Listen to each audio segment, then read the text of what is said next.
So today I'm going to talk about this really interesting idea of decentralized data centers. So AI inference demand, which is the demand from kind of using AI models versus the demand from kind of training these models, is forecast to grow exponentially over the next 5 years. And that opens the door to this kind of new idea of distributed compute. Kind of like the distributed energy resources we've been kind of working with in the energy sector for some time. Residential AI nodes paired with kind of smart controllers, home batteries could reshape AI inference. So if we jump into Gridcog, what we can see in the physical model is we can see the model for each home, the site meter, the rooftop PV system, the battery. We've reflected the compute node as a flexible load, and we've attached a meter to that so we can kind of rate the token output from that load and apply that in our commercial model. Jumping across the commercial model, we can see the revenue stack includes the time of use tariff, network tariff with those export credits. We can see participation in a virtual power plant providing frequency regulation services to the market. We've got the wholesale market exposure for the aggregator.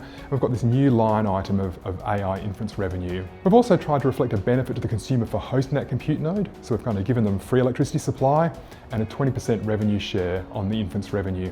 So if we jump across now to the simulation results, let's look at the commercials first. We can see a really attractive kind of 2.5-year payback period and a close to 35% IRR, really reflecting the really kind of bullish case we have right now for AI inference revenues and really explaining why everyone wants to develop data centers right now. When we look at the energy traces, we can see that utilization of that flexible compute load. So it's set at around 60%, but it's flexing to respond to network and market price signals. And so we can see how this is actually creating benefits for the power grid. I think this is a really compelling model. It'll be interesting to see how far this kind of scales. One of the reasons I think it's really quite interesting is it solves some of those social license issues we've seen with the development of large-scale data centers.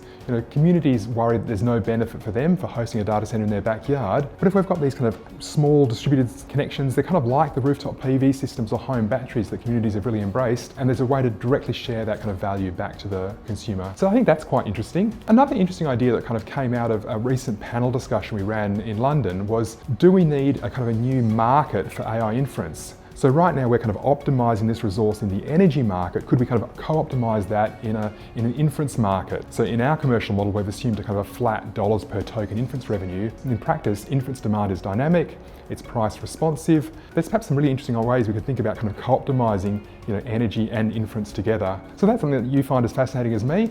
Reach out, maybe you can learn more about how Gridcog can model these kinds of innovative projects. Thank you.